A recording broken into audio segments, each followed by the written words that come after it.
for a diet for everybody. I know some people feel better if they have just more leaner proteins and less fattier meat and more vegetables and fruits and whole grains and nuts, which is the way we should be eating anyway for the most part. But you know, some people have an easier time with carbohydrates. It depends. It really just depends. I think meat is okay. I think if you can, I think anything is okay if your body can break it down. You mentioned dairy. Yeah. Dairy is pasteurized, so pasteurization is a heating process Sure. that destroys the enzyme. Yeah. So everybody is lactose intolerant, just not everybody has this symptom. Some people are symptomatic, but their body can't manage the dairy that's going in. So unless you get the fresh milk, which is becoming more popular now. it's wonderful. Have you ever had it? No, I haven't. It's very well, good. I haven't drank milk in 30 years. Oh, okay. So. The raw stuff is good. I have had it. Yeah. Well, I have some friends with farms, so and they drink fresh milk, and you know, just got to go out there when they're milking. There you go. They won't get any fresher. You can't. Can you give some examples of the nutrient delivery system disruption? Sure. You mean as far as? Well, what occurs when the nutrients are disrupted? What goes on? Well, many things. We're back to symptoms again now. We're back to an obvious digestive problem with maybe gas or bloat or heartburn, maybe constipation or diarrhea. Those are your obvious digestive issues. And then the ones that are not so obvious, again, go a little bit farther down the chain where we're looking at maybe some allergy or maybe a skin inflammation or headaches, blood sugar imbalances. Poor sleep is a very big one that we see a lot when digestion is off. Now, is it true that most we do our more digestion at night when the body's resting and sleeping? Well, rest is your digest mode. That is true. And you're in more of what's called a parasympathetic state when you're in your rest and digest mode. So that is definitely true, yes. Well, and the parasympathetic nervous system is not just we're not supposed to wake up in the morning, go until we collapse at night. We're actually supposed to take rest during the day. It's called the basic rest activity cycle. But many of us don't rest. We're you know, the pedals to the metal from the time we wake up to the time we go to bed, and just the constant activity, I would think, can cause digestive problems. Would you agree, disagree? I absolutely agree, and that's a wonderful analogy. It's true that the body has a mode of fight or flight. It has to be in one of those modes. You're either in a rest and digest mode or you're in a go mode. So there has to be the balance between where are you. So, you know, taking time to chew your food is very important. A lot of people are in that more sympathetic cascade where they're just having to be at their next meeting or do what they have to do. And when you're in that mode, you know, digestion is shut down. Now, it seems that some digestive problems are genetic, you know, like maybe irritable bowel or irritable bowel syndrome. It seems like Jewish people might have that more. Can you talk a little bit about that? Well, sure. It's all the bagels and cream cheese we eat. Let's not forget the lox. There you go. I think that growing up first of all, the genetics do play a huge part in this for sure. You have genetic makeup to start. Growing up in the same house, eating the same food gives you the propensity to have maybe some of the same symptomatology. So I think there's many factors involved. Genetics play a part, and then what somebody's eating plays a part. The amount of stress, what's happening, environmental stresses, it all does play into it, definitely. Okay, and regardless whether it came from nature, genetics, or nurture, the way the family raised you and taught you how to eat, what I'm getting from you is that we can change our digestion. We absolutely can. And how long do you think it takes a person to really switch their digestion around? You know, some people it happens at their next meal. Some people it could take a few days. Some people it takes a few months. It depends on a few things. You know, one, how old is the person, how much damage has been done, and how well their body can, you know, rehabilitate itself. And there's a lot of factors involved. And so what are the age ranges that you work with your clients? 2 to 3 month old. Actually, I should say pregnant women to anywhere up until the end. Uteral. Absolutely, absolutely. I Yeah. have many pregnant women who are starting to be able to carry to term now because they can digest their fat and protein better. Fatty acids are paramount as far as being able to conceive and carry to term. And so many women have problems, and so the enzymes are definitely a help for them. Okay. And then let's say with young children, 5, 6, 7 year olds. Definitely. Depends on the diet, depends on how they're being fed, how they're breaking it down. Are they in their rush mode? Are they taking their time to chew?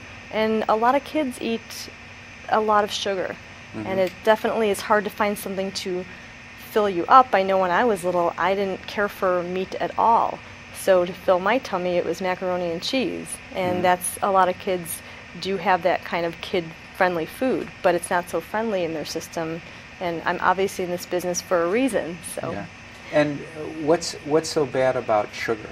It's not that it's bad. It's not, sugar is not bad. It's too much of anything that the body can't manage causes an imbalance. So what I tell a lot of people who come in to see me who have maybe a sugar craving is that if we can digest the carbohydrate better for them, some of that sugar craving does turn down. Now, what about like food coloring, food dyes, artificial preservatives, additives? What's your take on that? I don't love them. I think that it's an extra step for the body to have to try to manage them. So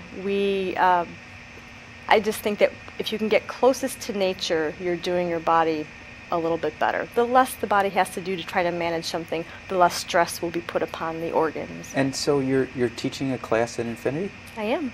And what are some of the things you're going to be teaching? Obviously, a lot of what we talked about. Absolutely. Anything else? I'm going to be focusing on sugar cravings, actually. Oh, okay. A lot of people, and women in particular, not to, Did you ever read the book Sugar Blues? It's an old book, and yes, I have. I actually met the author, I'd say, like 20, 30 times, Bill Duffy. Okay, wonderful. Yeah, Duffy. It's a great book. I will be teaching the class and talking a lot about sugar and how to identify the cravings and what you can do about it. I think it's very important because a lot of people get into a cycle of they just can't stop. But what they're doing is they're meeting the demands of their body because they have to do everything they have to do in life. Do you find that women have more sugar cravings? Yes. Or at least more willing to admit them. Good point. So why do women have more sugar cravings? Well, because we do more work than you do. Yeah. No, we have hormones that have to be made, and so those take energy.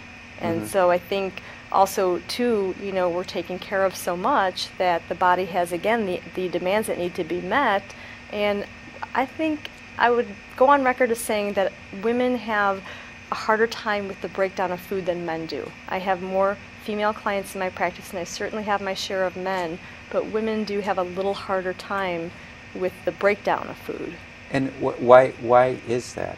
I just think the amount of stress. I think men handle their stress differently, even when it comes to emotional stress. Men they can compartmentalize. We live in denial or whatever you guys do, it works. Repress. Sure. Or you compartmentalize and you're able to get on to your next task. And women, we are not built for speed.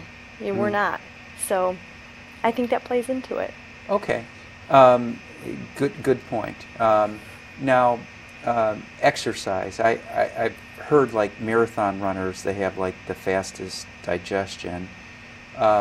What role does exercise influence? Are there exercises people can do to make their digestion stronger? Yes, actually I do give people exercises depending on what's happening with their body. There are exercises that I use from the neck all the way down to the feet to open up certain channels and to open up certain joints and to help the organs to be able to stimulate and move the way they need to. And can you describe some of those exercises?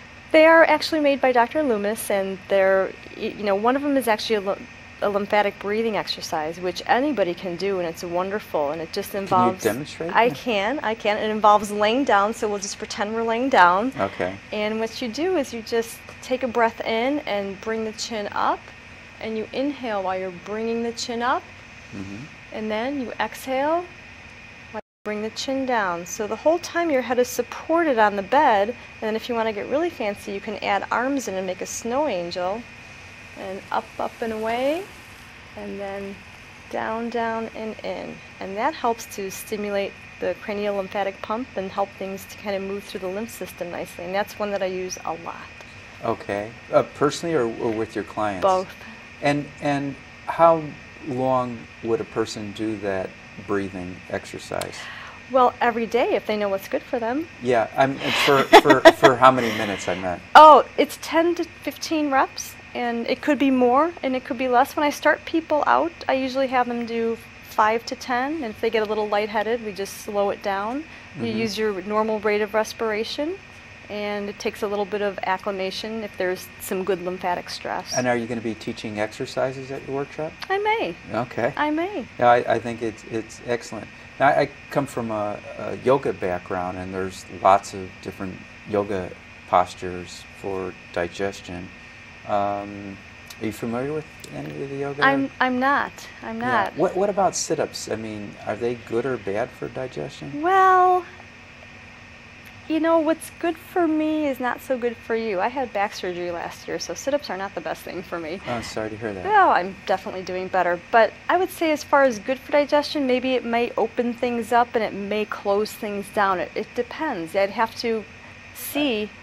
Right, or a person's own digestion or digestive system would let him or her know whether it's working or not. And they may not know too. The way I test is I check through a little, again, my hands-on palpation to check for the muscle contraction. So what we could do is even check the digestive organs and then have somebody do some sit-ups and see if there's any change.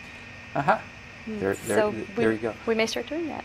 We only have like a minute and a half, and I've gotten through maybe a third of the questions. Why don't you talk about what you feel is most essential that you want to get out? Well, I would say that so many people these days are after a higher health because they have a lot of health challenges. They don't feel good, or they're tired, or they have some unresolved health issue, or, as I mentioned earlier, some obvious digestive problem.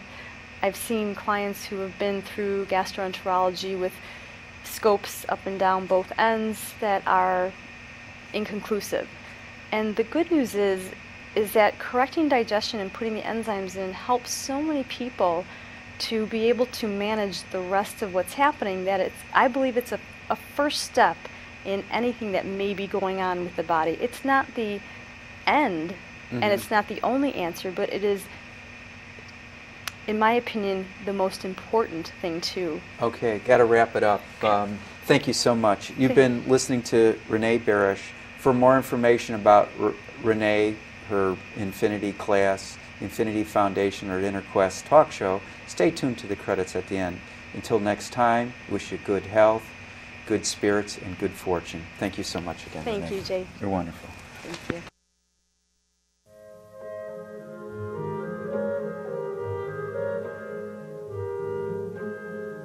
For more information about this show, our guests, Infinity Foundation, or any of our other programs, please visit our website, infinityfoundation.org, or call us at 847-831-8828.